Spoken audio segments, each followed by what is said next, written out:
The auditorium buzzed with life, a space overflowing with pride, anticipation, and the restless energy of families who had waited years for this very moment. Rows of chairs stretched across the polished wooden floor, packed with parents, grandparents, siblings, and friends, all craning their necks to get a better view of the stage. Bright banners of the school hung from the rafters, their colors bold and vibrant under the ceiling lights. On the stage, a row of chairs stood ready for the graduates, each seat representing hours of study, sleepless nights, and dreams waiting to unfold. Somewhere among the nervous but excited students waiting backstage was Darius Hayes, a tall, lean young man whose eyes searched the audience anxiously. He wore his graduation cap tilted slightly to the side, the tassel brushing against his cheek, and in his hands he clutched a folded piece of paper, his speech. He wasn't valedictorian, but he had been asked to say a few words, a short acknowledgement of perseverance and dedication. He wanted his father to hear it.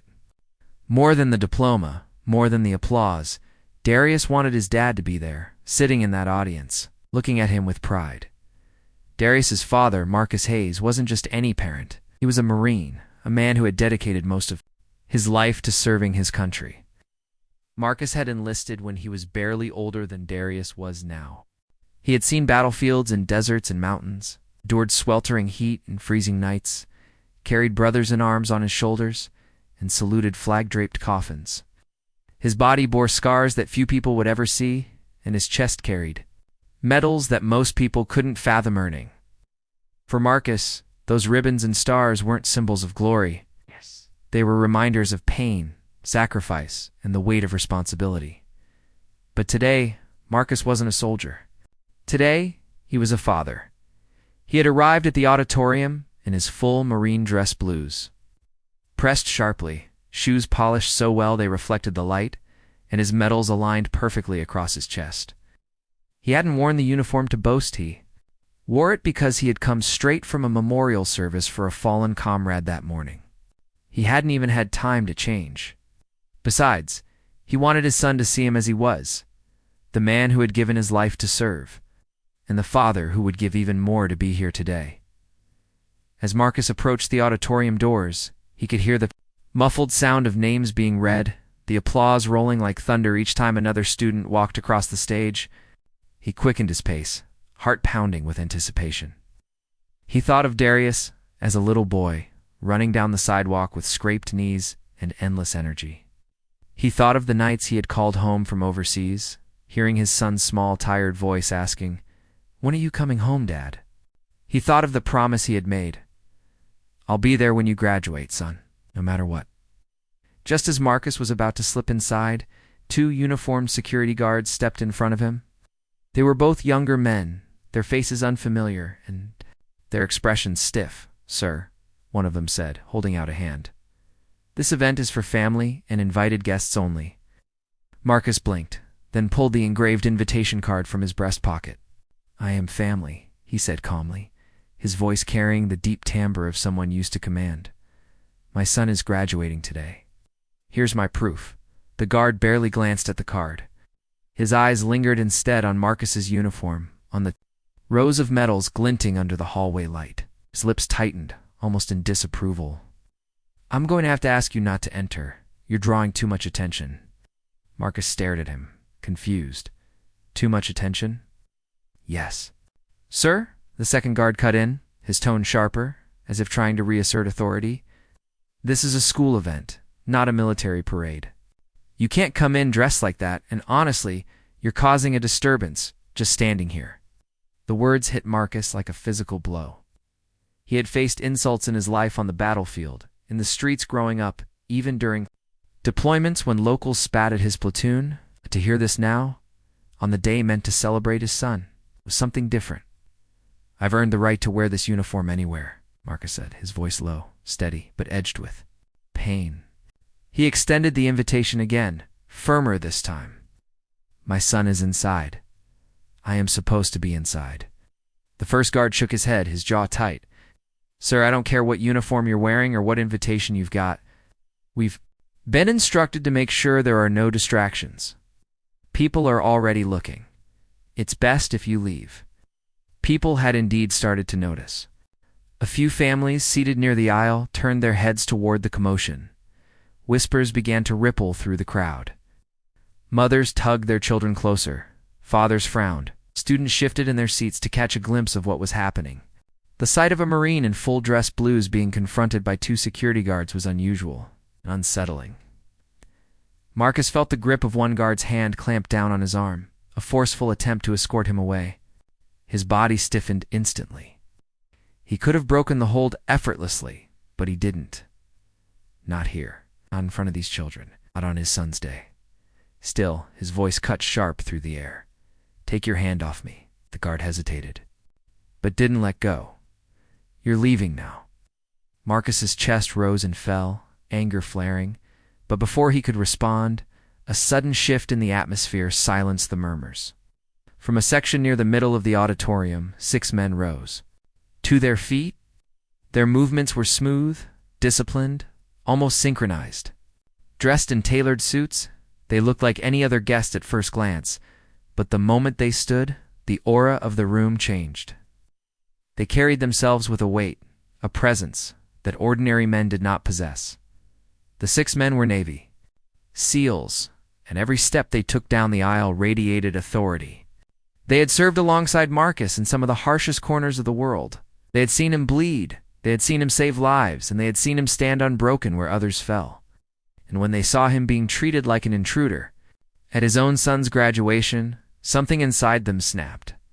The lead SEAL, Commander Blake Thornton, was a man whose voice once carried over helicopter blades and gunfire, the kind of man who didn't need to shout to be heard. As he approached, the crowd instinctively fell silent, like waves retreating from the shore. His eyes locked onto the guards, hard and unyielding. "Release him," Blake said. The words weren't loud, but they carried a force that echoed through. Every corner of the room, the guards froze. One of them stammered, "Sir, this is a private event." "He doesn't," Blake cut him off, his tone calm but sharp as steel. "You don't know who you're talking to. That man has more right to be in this room than anyone here. He is a Marine who gave his blood for this country, and you think you can drag him out of his own son's graduation?" The crowd gasped. Phones were lifted, recording the confrontation. Parents muttered angrily, shaking their heads. Students backstage leaned forward to listen. Catching snippets of the conversation, another SEAL, broader than the rest, stepped closer, his voice carrying like a drumbeat. "That man is Sergeant Major Marcus Hayes. He's the reason 6 of us are alive to stand here today. You touch him again, and you'll answer to us." The auditorium was silent now, every pair of eyes locked on the unfolding scene.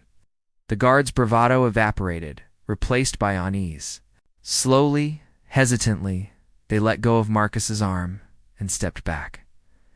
Marcus stood still, his chest rising and falling, his gaze steady. He hadn't asked for this, but the loyalty of his brothers in arms was something no one could silence. Blake turned to Marcus, his face softening for the first time. "Brother," he said, voice thick with respect, "you belong here. Walk in proud. Nobody's stopping you today." The silence of the room broke into a ripple of applause, quiet at first, then louder, until the entire hall was filled with clapping hands and voices of approval. Families stood, cheering, some with tears in their eyes. The students waiting in their rows backstage whispered to one another, realizing the man they had glimpsed from behind the curtain was not just anyone.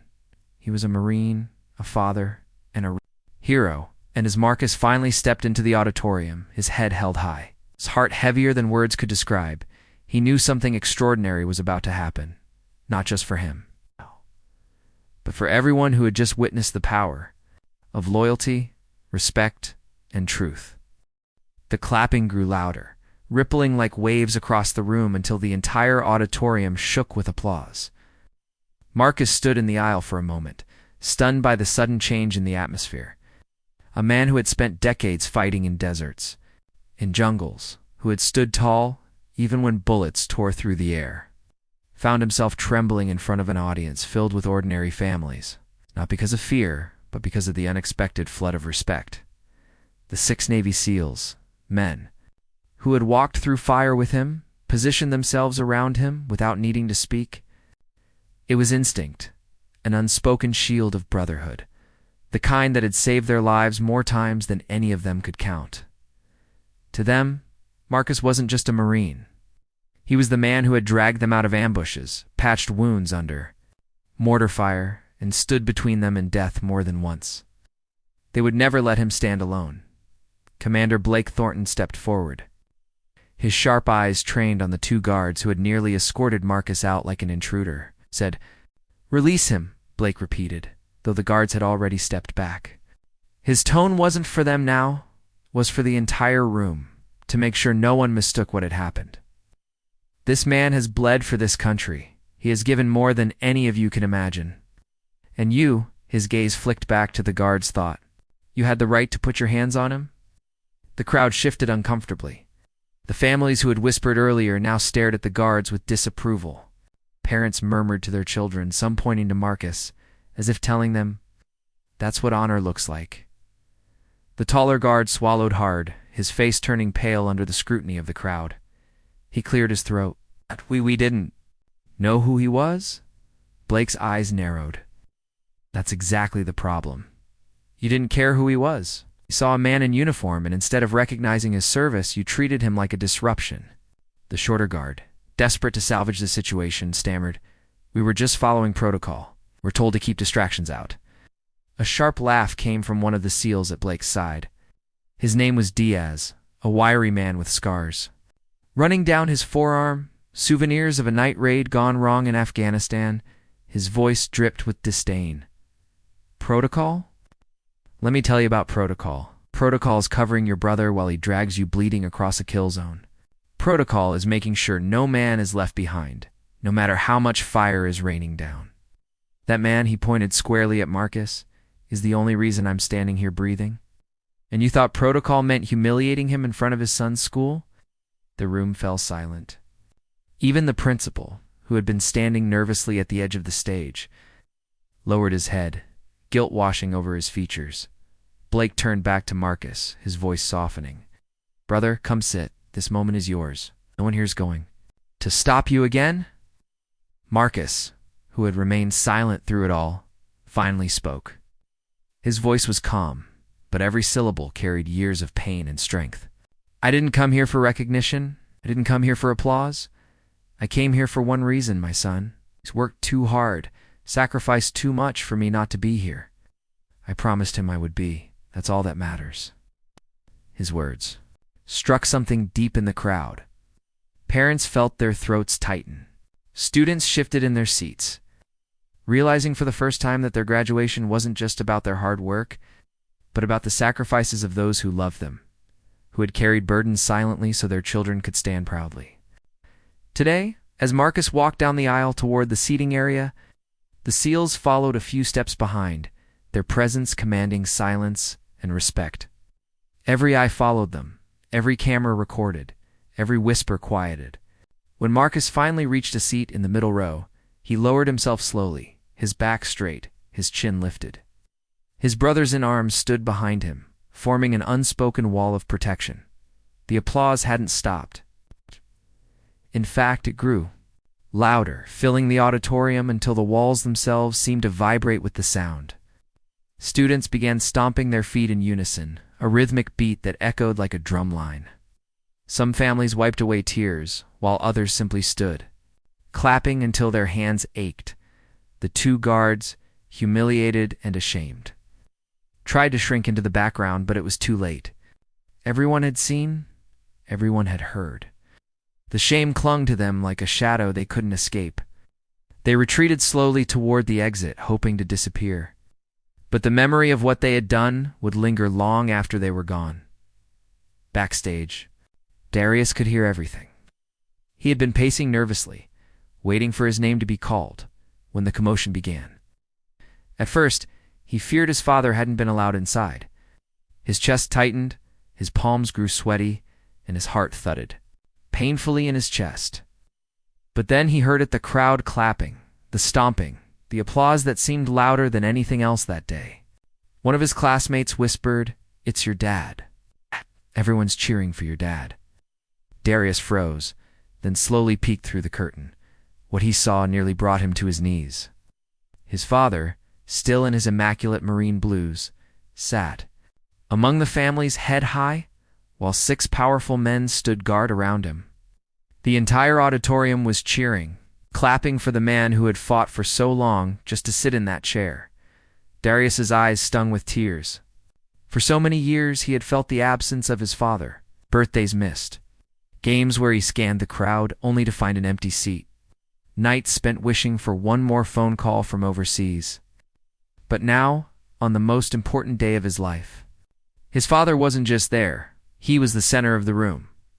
The principal, his voice shaking, returned to the microphone. He looked out at the crowd, then at Marcus, and said, "Today is not just about celebrating our students. Today, we are reminded of the sacrifices made by the men and women who serve, and by the families who support them. We are honored to have Sergeant Major Marcus Hayes with us today." The crowd erupted again. Some people whistled, others shouted, and a chant began from the students. USA, USA. The sound rolled through the auditorium, deafening and powerful, till it felt like the very building might shake apart. Marcus lowered his head, overcome with emotion. He wasn't used to this. He was used to silence, too, fading into the background, to shouldering burdens quietly. But now the weight was shared, lifted by the hundreds of voices honoring him, not as a Marine, but as a father, a man, a human being. The SEALs, their faces usually stoic and unreadable, allowed themselves faint smiles. They had seen Marcus at his lowest, mud-soaked, bloodied, exhausted, and grieving. To see him now, surrounded by respect and love, felt like a victory they hadn't thought they'd ever witness. Blake leaned down toward Marcus and whispered, "This is your battlefield now, brother. And today, you won." Marcus's lips curved into the smallest of smiles. He didn't speak, but the gratitude in his eyes said everything. As the graduation ceremony continued, no one forgot what they had just witnessed. Every name called, every diploma handed out was underscored by the memory of the Marine who had nearly been denied entry to watch his son succeed. Every clap, every cheer, seemed louder, more heartfelt, as though the entire audience had been reminded of what it meant to sacrifice and persevere. Darius's name was still to come, but already the room had shifted. His father's presence had changed everything. The auditorium wasn't just a place of celebration anymore, had become a place of reckoning, of recognition, of honor. And though the guards had left, while the confrontation had ended, the moment lingered in every heart. The silence that had followed Blake's command still echoed, silence filled with power, shame, and reverence. But the story wasn't done. Something even greater was still waiting to unfold. Something that would forever bind father and son. Marine and graduate, soldier and civilian, in a moment no one in that auditorium would ever forget. The air in the auditorium seemed heavier when Darius's name was finally called. For a heartbeat, the sound of the principal's voice lingered in the silence before the crowd erupted with thunderous applause. "Darius Hayes," the principal announced, his tone infused with emotion after everything that had happened earlier. Backstage, Darius stood frozen for a moment, his diploma card clutched tightly in his hand. His legs trembled as though they carried the weight of his entire childhood. Every memory flashed across his mind: his father's deployment goodbyes, his grandmother's comforting words, the countless nights he had studied alone under a dim lamp, whispering to himself that one day his father would be proud of him. And now, the doors of that dream were open. He stepped forward. Each stride measured, yet full of the strength he had inherited from the man who had raised him. The tassel on his cap swung lightly with each movement, and the spotlight above caught the shine in his eyes. The applause grew louder, rolling like thunder, punctuated by the stomping of feet on the wooden floor. His classmates, who had cheered for everyone else politely, now shouted his name.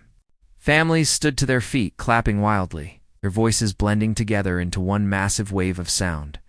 But among the sea of faces, Darius saw only one: his father's.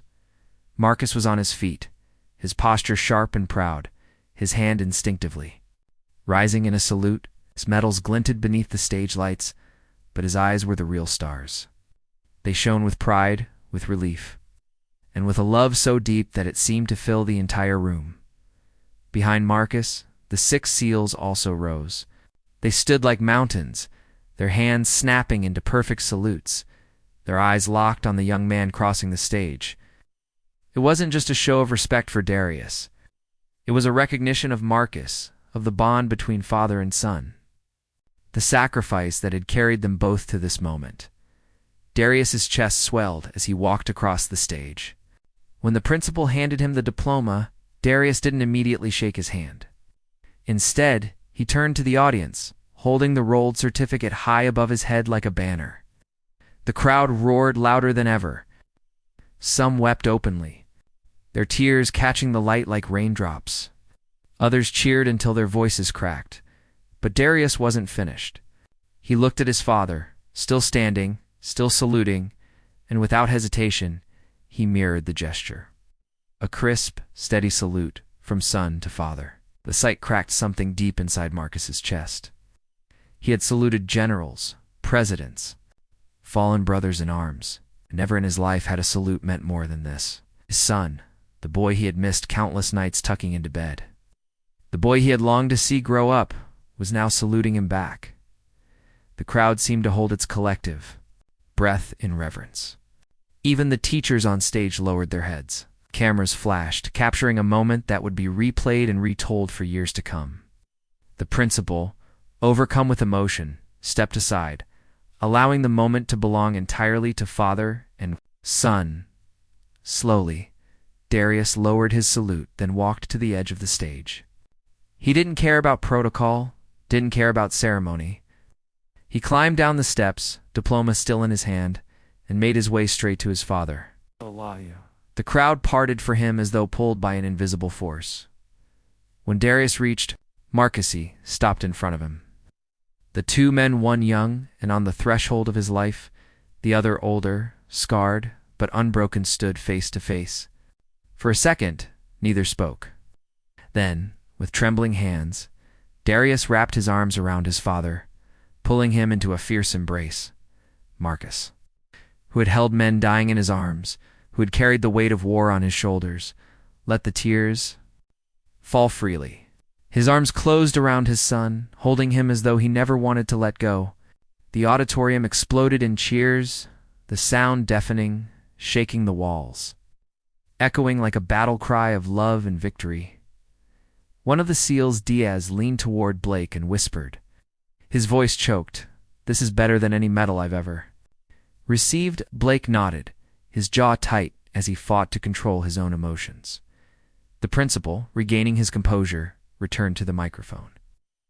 "Ladies and gentlemen, today we have witnessed something greater than any graduation ceremony. We've witnessed the strength of family, the honor of service, and the power of sacrifice. Let this moment remind us all that behind every achievement, there is someone who has given, someone who has believed, someone who has fought." His voice cracked, and he paused before finishing. "Congratulations, graduates of this year. Thank you, Sergeant Major Marcus Hayes, for reminding us what true honor looks like." The applause surged again, but this time, it wasn't just noise. It was gratitude. It was acknowledgement. It was love poured out from hundreds of hearts toward one man and his son.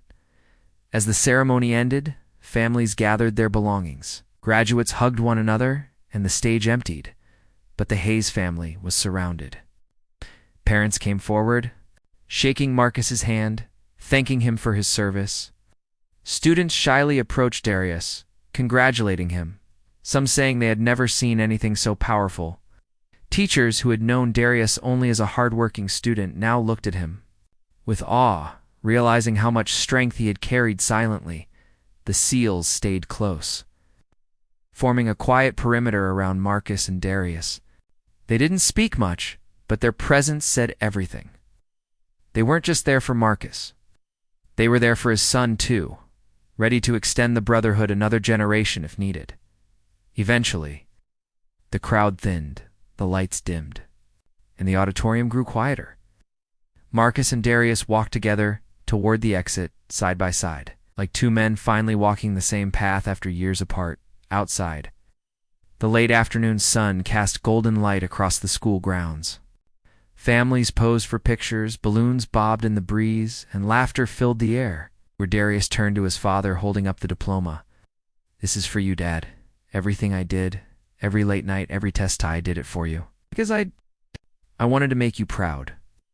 Marcus swallowed hard, his voice breaking when he finally spoke. "Son, you've already made me prouder than I thought possible. You didn't need this paper for that. Just being the man you are, that's my greatest victory." Darius smiled, tears sliding down his cheeks, and for the first time in years, Marcus felt the heavy armor around his heart crack open. War had taken so much from him: friends, innocence, peace of mind. But it hadn't taken his son. It hadn't taken this moment. The seals approached, their shadows long in the evening. "Son." Blake clapped Marcus on the shoulder. "We'll leave you two to celebrate, but remember, this family isn't just blood. It's the people who stand for you, no matter what. Today, we stood for you, and tomorrow, we'll still be here." Marcus nodded, overwhelmed by the loyalty of his brothers. He turned to his son and said softly, "They're your uncles now, whether you like it or not." Darius laughed, and for the first time Marcus laughed with him, a deep, free sound he hadn't made in years. As the day wound down and the families dispersed, Marcus and Darius lingered on the steps of the school. The sun dipped lower, painting the sky in shades of orange and purple. The world felt still, as though pausing to honor the bond that had just been reaffirmed. Marcus looked at his son, his voice barely above a whisper. "You know, in battle, they say the greatest victory isn't surviving, it's living to see what you fought for. Today I saw it. You are what I fought for." Darius leaned against his father, resting his head on the broad shoulder that had carried so much. "And I'll keep fighting to make sure you never regret it." The moment stretched into eternity, the noise of the world fading until only the two of them remained in that golden silence. And so, the story ended not with medals, not with battles, not with enemies defeated, but with a father and son, standing together on the steps of a school, bound by love, surrounded by honor. As the setting sun cast its light on the quiet triumph of their lives, the applause from the auditorium still echoed in their hearts, but it was no longer needed. For Marcus and Darius, the real celebration had just begun.